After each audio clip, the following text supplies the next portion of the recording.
Ang 88.1 nga radio frequency sa pangalan nga Kader FM ang sakaron magabaylo bilang 88.1 Spirit FM.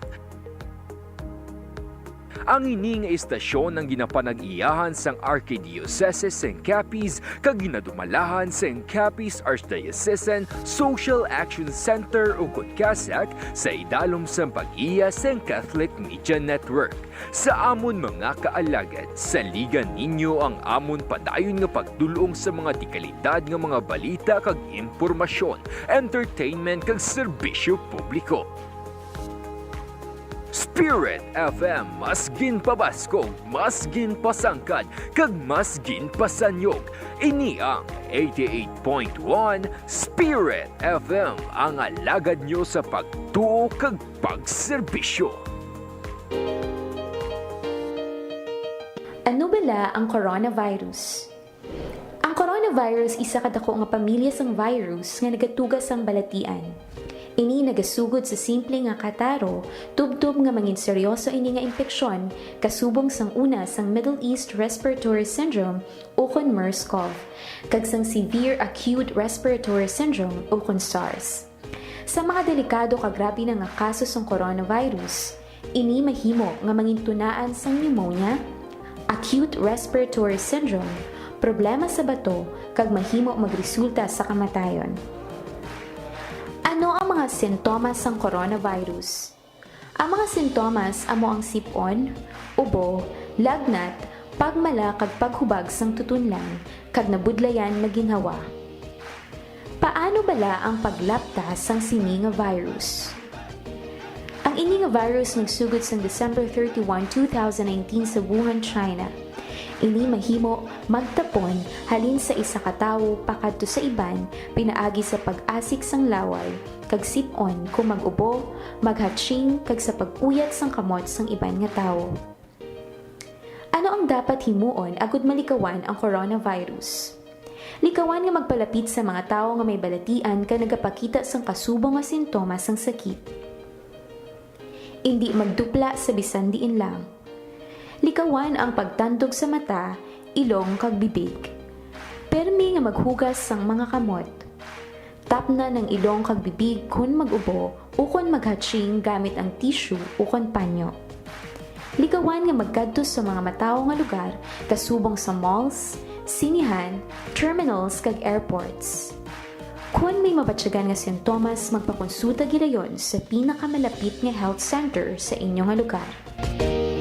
Sa panahon sining pandemya, mangin mahalong kita, hindi lamang sa halit nga epekto sang COVID-19 sa aton ikaayong lawas, kundi pati sa aton mga ginapamatian nga balita. Pumalo na sa higit 1 milyon ang mga kaso ng COVID-19 sa ating bansa.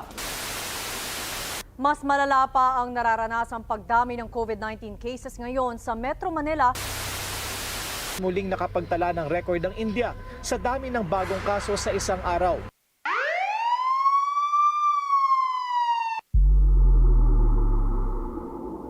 Para sa mas komprehensibo nga pagbalita, mas detalyado nga pagwaragwag sang impormasyon kag mga detalye tuhoy sa COVID-19 nga gikan sa maid-id nga pagtuon.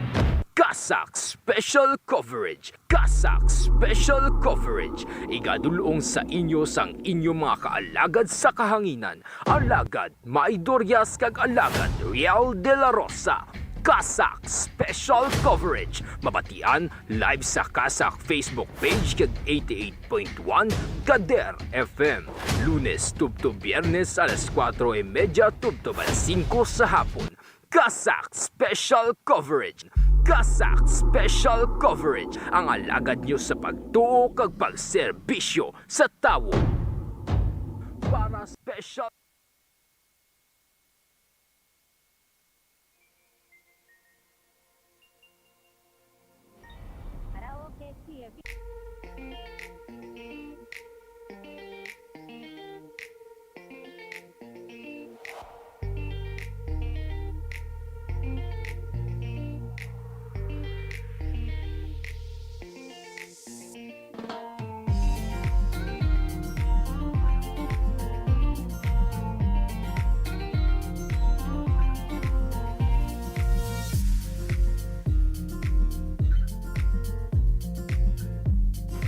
Mayo nga pon Banwa Syudad sang Rojas kag probinsya sang Capiz.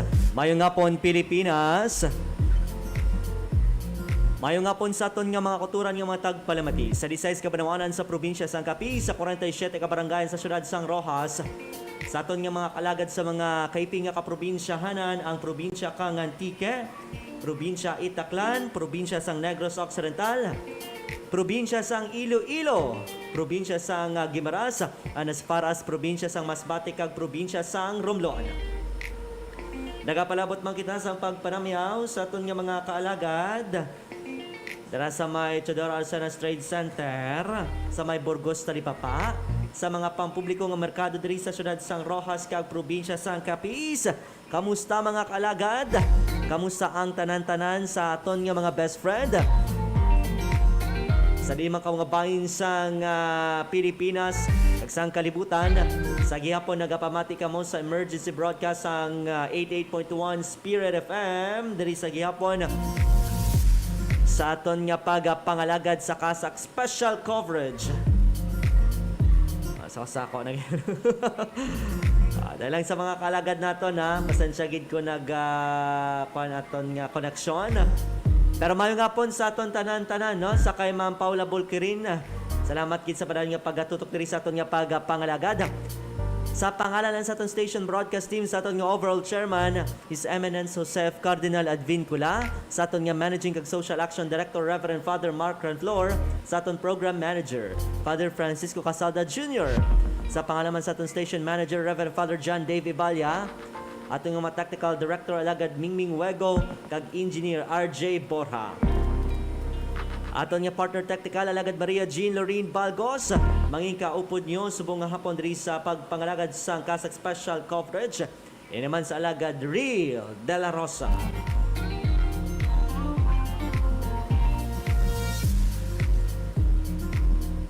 Opti nyo kita banwa diri sa aton nga pagpangalagad subong adlaw sang Biyernes, petsa Agosto o na Setyembre 3, 2021.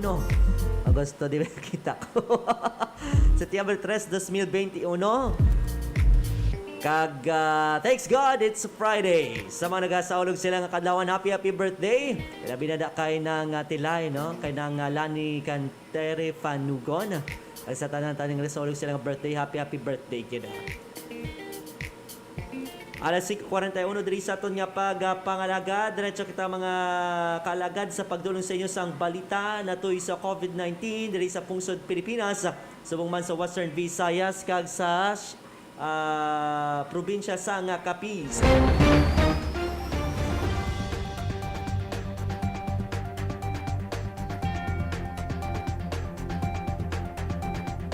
Sandig sa pinakuling nga datos sang Department of Health Philippines, may dugang sa karon nga mga bago nga kaso sa COVID-19 diri sa aton sa Pilipinas nga nagrabot sa 20,310 mga kaalagad.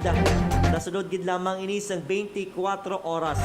Sa karon ang COVID-19 cases nagsobra na sa 2 milyones ka mga kaso. Dali naglabot ini mga kalagad sa 2,040,568. Samtang porsyento sa mga aktibong kaso 7.8%, o kung kabugsan nga 158,994. Porsyento sa mga nag-ayo 90.5%, o kung 1,847,701. Porsyento sa mga nagtaliwan 1.66%, o kung kabugsan nga 33,873.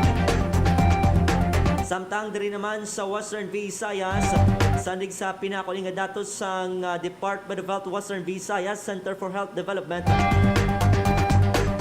May dugang 840 ka mga kumpirmado nga kaso nga nabalag subong nga adlaw. Ginaikpan ini sa Aklan nga 65, Antique 19, Capiz 62, Guimaras 27,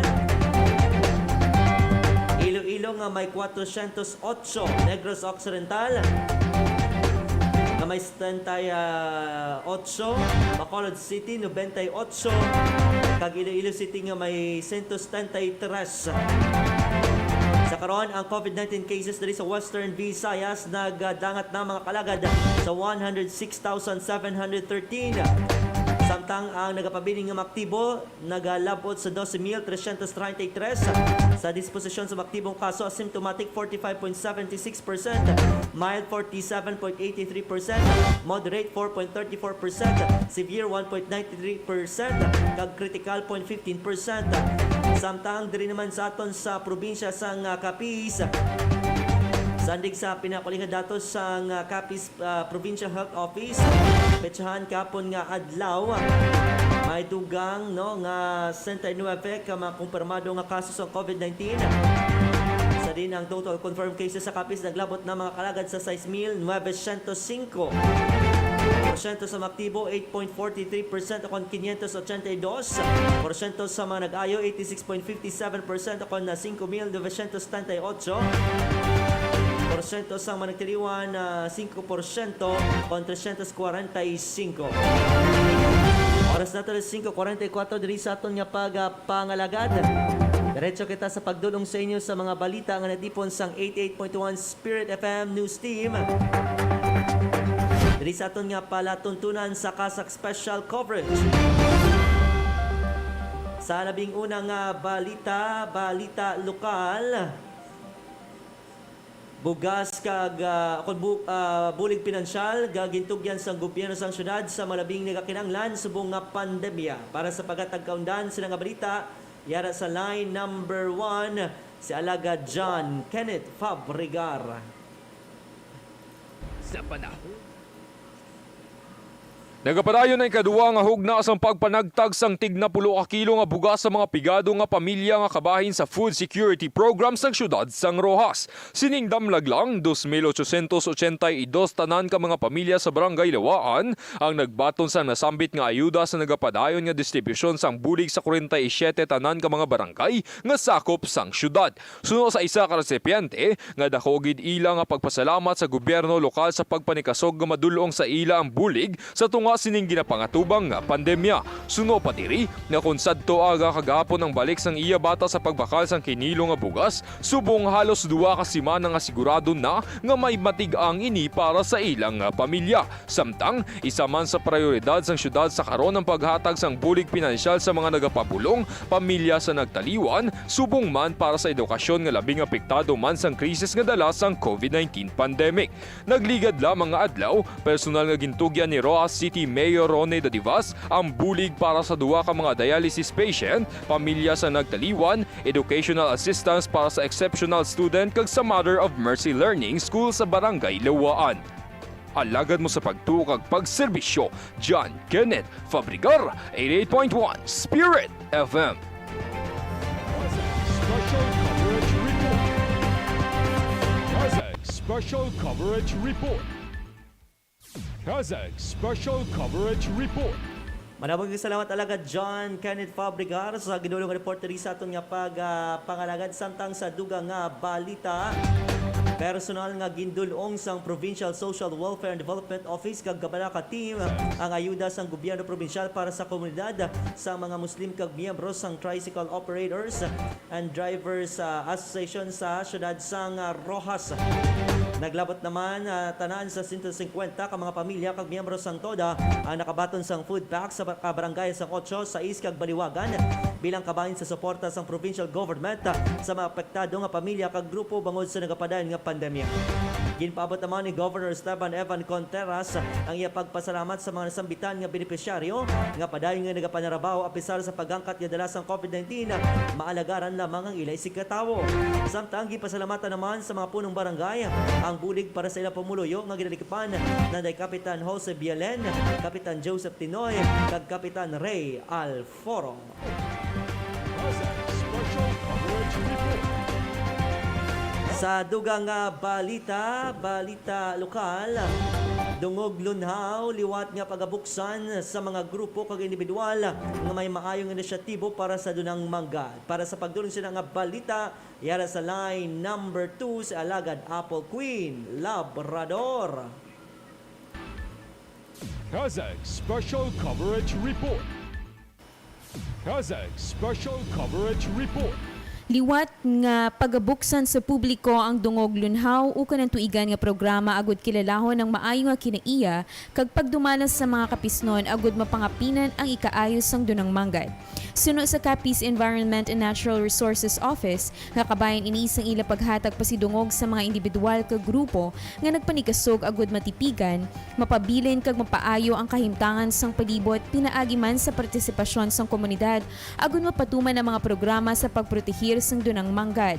Kalakip sa mga mayor nga kategorya nga mahimo pasakupan sa mga grupo gikan sa sektor sang pagtuon kag negosyo ang mga forest-based initiatives, sustainable urban and rural farming, pollution control, coastal management initiatives, kag lunhaw nga panginobyerno. Samtang sarang naman makapasakop ang mga pamatanon kag individual sa mga pinasahi nga kategorya, kasubong sang lunhaw kapisnon kag outstanding eco-youth volunteer.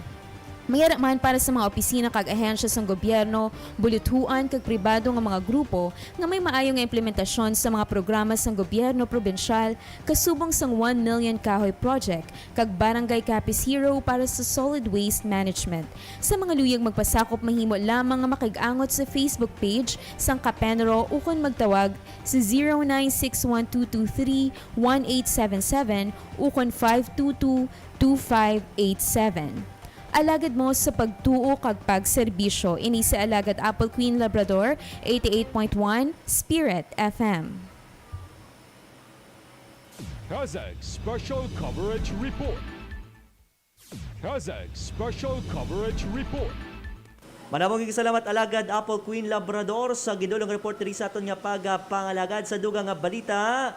Probinsya sang Iloilo gindala ang programa sa pagpangbakuna sa mga barangay. Para sa detalye sining nga balita, yara sa line number 2 si Alagad May Durias. Kazakh Special Coverage Report. Paghahatagan sang dako nga lokasyon sang bakuna ang mga banwa sa probinsya sang Iloilo nga nakapagkit sang matas nga kaso sang coronavirus disease 2019 nga igapanagtag naman sa kada barangay sunod kay Governor Arthur Defensor Jr. Ginpayag pa sini nga sa padayon naman ang pagtuon sang Provincial Health Office sa gud nga hibaluon ng mga banwa nga may mataas nga COVID-19 infections kag ang pagdala sa mga bakuna sa barangay ang makabigbenta sa mga residente bangon hindi na kinahanglan pa nga magbiyahe pakadto sa mga vaccination site kag mapalayo pa sa risko nga matapnan sang virus. Ginatag man sini nga ginaplanuhan pa sang PHO ang vaccination team para sa rollout sa mga bakuna sa mga kabarangayan sa diin nagapabilin sa gihapon ng mga ginaprioridad nga ginalakipan sang healthcare workers, senior citizens, persons with comorbidities kag economic frontliners. Suno pa kay Defensor nga natala na nga magbato ng probinsya sang dugang nga 50,000 doses ang Sinovac kag basobra 3,000 doses ang Pfizer vaccines gikan sa gobyerno nasyonal. Natala na naman ini nga magpadala sang sulat sa kay National Task Force Against COVID-19 Chief Implementer kag Vaccine Czar Carlito Galvez Jr. agun ninyo ng dugang nga bakuna. Samtang bukas naman ang nasambit nga gobernador sa house-to-house vaccination para sa may mga kasablagan nga mga individual. Alagad nyo sa pagtuo kag pagserbisyo. Alagad May Durias para sa 88.1 Spirit FM. Kazakh Special Coverage Report. Kazakh Special Coverage Report. Kazakh Special Coverage Report. Kazakh Special Coverage Report. Madamong gisalamat Alagad May Durias sa gidulong report diri sa aton nga pagpangalagad sa dugang nga Balita National, bulig sang opisina ni Vice President Robredo sa mga pigado kag health workers ginpasalamatan. Para sa detalye sa nga balita sa pagpanumbalik sa iyang report, Alagad Apple Queen Labrador. Kazakh Special Coverage Report. Gindayaw sa mga benepisyaryo si Vice President Leni Robredo sa iyang mga programa kag proyekto kadungan sa pagpasalamat bangod sa iyang bulig agud mapaayo ang kahimtangan sa pagpangabuhi sang madamo nga mga Pilipino, ilabi na ang mga pigado. Naghatag sang pagpasidungog ang mga volunteer gikan sa masobra 2 kagatos ka mga grupo nga nagarepresenta sa masobra 500,000 members sa online event sadtong Lunes nga gintawag kay Robredo Taong Bayan ng Panalo, The People's Convention. prevention. Isa sa mga ini si Dr. Janine Maulit, isa ka OB-GYN resident nga nagtuad nga si Robredo ang nagpakita sang matuod nga pagkabalakas sa ikaayos sang frontline health workers sa tunga sang pandemya. Sunod diri nga nakita nila kung sino ang matuod nga nag-alalay sa ila kag nagbulig sa ila mga kinahanglanon kasubong sang personal protective equipment, face masks, hygiene kits kag pagkaon. Sa nasambit nga programa, ginbasa sa mga grupo kag mga volunteer ang isa ka manifesto of support sa diin nagpahayag ang mga inisang ila bugos nga suporta kay VP Robredo pananglit nga magpadalagan ini bilang presidente sa 2022. Alagad mo sa pagtuo kag pagserbisyo ini si Alagad Apple Queen Labrador, 88.1 Spirit FM. Maraming salamat Alagad Apple Queen Labrador sa gidurong report diri sa aton nga pagpangalagad. Samtang sa dugang nga balita, ginainelaan na ang paghinyo sang time out sang grupo sa mga doktor sa tunga sang pagtimbok liwat sa mga kaso sang COVID-19 sa Pilipinas. Ginahibalo na sang Philippine College of Physicians ang sitwasyon sa nakatuing ospital sang Pungsod kag kung masarangan pa ini sa mga health worker. Ginpayag ni PCP President Maricar Limpin nga madamo na sa karon sang nagpabutyag nga nagaantos na ang mga inisang kakapoy bangod sa kadamuon sang pasyente. So diri nga hindi lang basta pisikal ang ilan nabatyagan nga stress kundi bangin emosyonal kag psychological man sa di nakadugang pasuno sa iya ang kakulangan sang supply sang bulong kasubong sang tocilizumab. Ginpayag naman ni infectious disease expert Dr. Ana Ong Lim nga may limitasyon naman ang ikasarang sa mga health worker. Rason nga nakapoy naman ini kag makita sunod diri sa mga emergency room sa di nagapila ang mga pasyente. Sunod naman kay Dr. Ront Jean Solantes ang San Lazaro Hospital, ginaantos na lang sa mga health worker ang trabaho kag kakapoy, ilabi na nga hindi man mahimo balibaran ang mga pasyente. Samtang sa katapusan nga balita sa Caritas, gamiton ang gahom nga makaboto sa ikaayos sang tanan, panawagan sang SAYAP National Capital Region sa mga botante. Para sa pagatag kaundan sila nga balita, yara sa line number 2, si Alagad Maria Jean Lorene Balgos.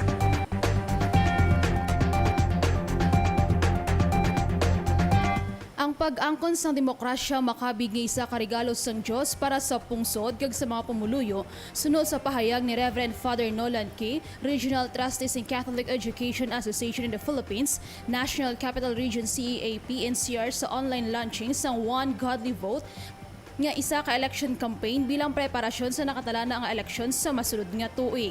Suno sa pare, ang eleksyon isa ka importante nga butang para sa demokrasya sang pungsod kung sa diin kaupod sini ang grasya sa tagsa kagisa nga magpili kag magpahamtang sa pwesto sa nagakabagay nga mga lideres nga may responsibilidad sa Dios kag sa pungsod.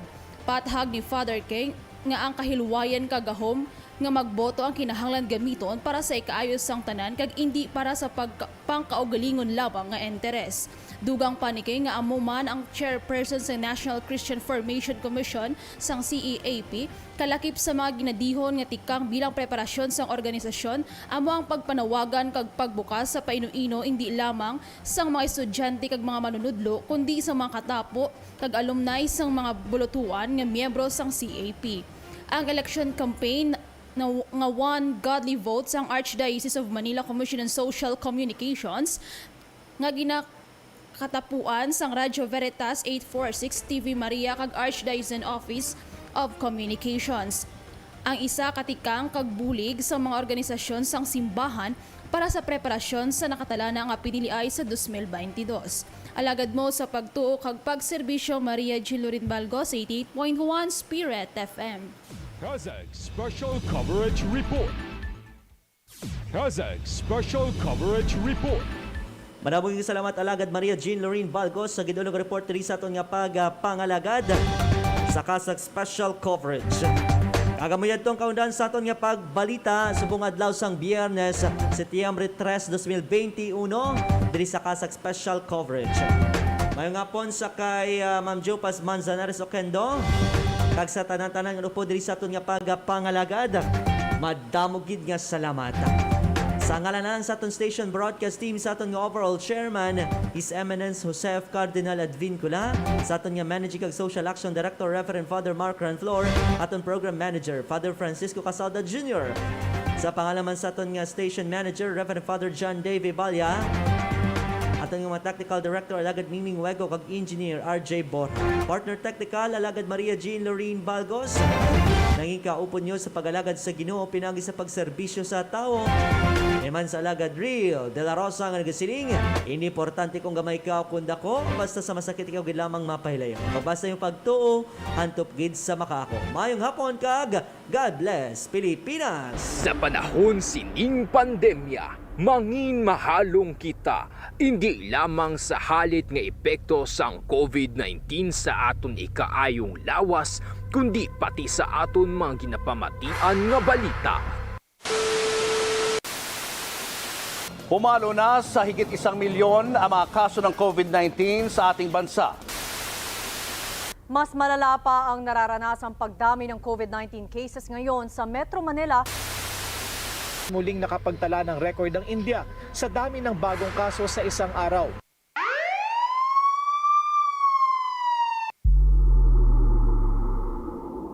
Para sa mas komprehensibo nga pagbalita, mas detalyado nga pagwaragwag sang impormasyon kag mga detalye tuhoy sa COVID-19 nga gikan sa maid-id nga pagtuon.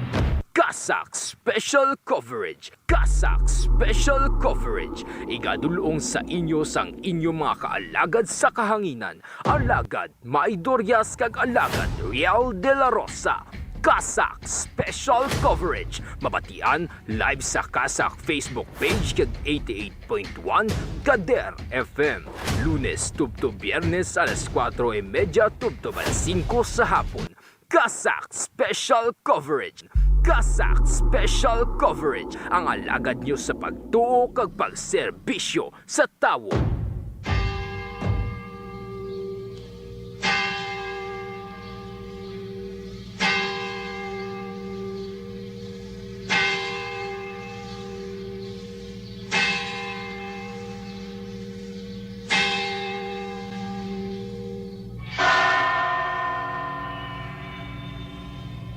The angel of the Lord declared unto Mary, and she conceived by the Holy Spirit.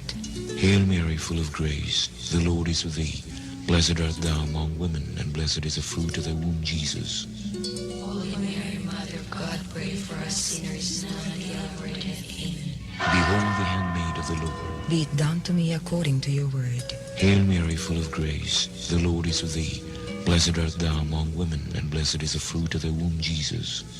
Holy Mary, Mother of God, pray for us sinners, now and at the hour of our death. Amen. And the Word was made flesh, and dwelt amongst us. Hail Mary, full of grace, the Lord is with thee. Blessed art thou among women, and blessed is the fruit of thy womb, Jesus. Holy Mary, Mother of God, pray for us sinners, now and at the hour of our death. Amen. Pray for us, O Holy Mother of God, that we may be made worthy of the promises of Christ. Pour forth, we beseech you, O Lord, your grace into our hearts, that we, to whom the incarnation of Christ, your Son, was made known by the message of an angel, may by his passion and cross be brought to the glory of his resurrection, through the same Christ our Lord. Amen.